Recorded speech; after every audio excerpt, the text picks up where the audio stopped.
जय शिव शंकर बोले। पद्मनी एकादशी व्रत की कथा।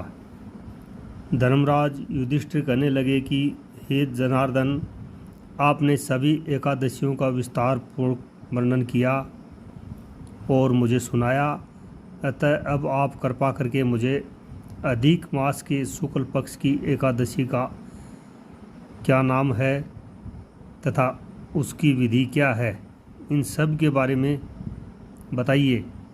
श्री भगवान बोले, हे राजन, अधिक मास में शुक्ल पक्ष में जो एकादशी आती है वह पद्मनी यानी कमला एकादशी कहलाती है। वैसे तो प्रत्येक वर्ष में 24 एकादशियाँ होती हैं। जब अधिक मास मलमास आता है तब इनकी संख्या बढ़कर 26 हो जाती है। अधिक मास या मलमास को जोड़कर वर्ष में 26 एकादशियाँ होती हैं। अधिक मास में 2 एकादशियाँ होती हैं जो पद्मनी एकादशी शुक्ल पक्ष और परमा एकादशी कृष्ण पक्ष के नाम से जानी जाती हैं। यह एकादशी करने के लिए दशमी के दिन व्रत का आरंभ करके कांसे के पात्र में जो चावल आदि का भोजन करे तथा नमक ना खाए, भूमि पर सोए और ब्रह्मचर्य व्रत का पालन करे। एकादशी के दिन ब्रह्म मुहूर्त में शौच आदि से निवृत्त होकर दंत धावन करे और जल के 12 कुल्ले करके शुद्ध हो जाए। सूर्य उदय होने के पूर्व उत्तम तीर्थ में स्नान करने जाए।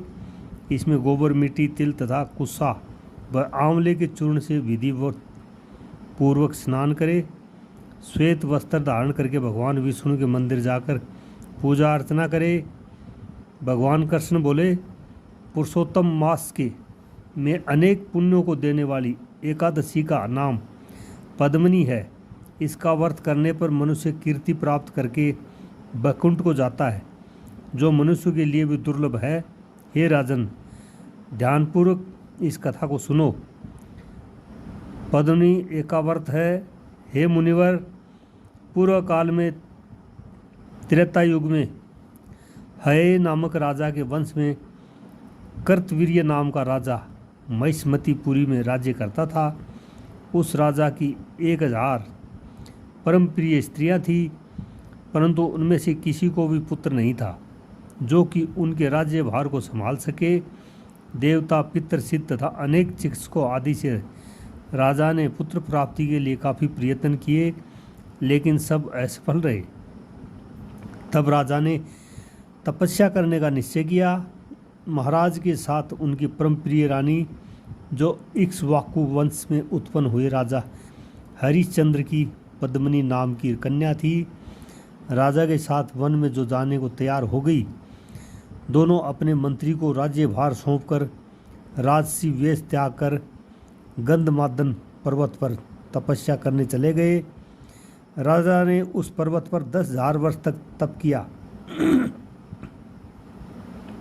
परंतु फिर भी पुत्र प्राप्ति नहीं हुई। तब पतिव्रता रानी कमलनयनी पद्मनी ने अनुसुया ने कहा, 12 मास से अधिक महत्वपूर्ण मलमास होता है जो 32 मास पश्चात आता है। उसमें द्वादशी युक्त पद्मनी शुक्ल पक्ष की एकादशी का जागरण समेत व्रत करने से तुम्हारी सारी मनोकामनाएं पूर्ण होंगी। इस व्रत के करने से भगवान तुम पर प्रसन्न होकर तुम्हें शीघ्र ही पुत्र देंगे।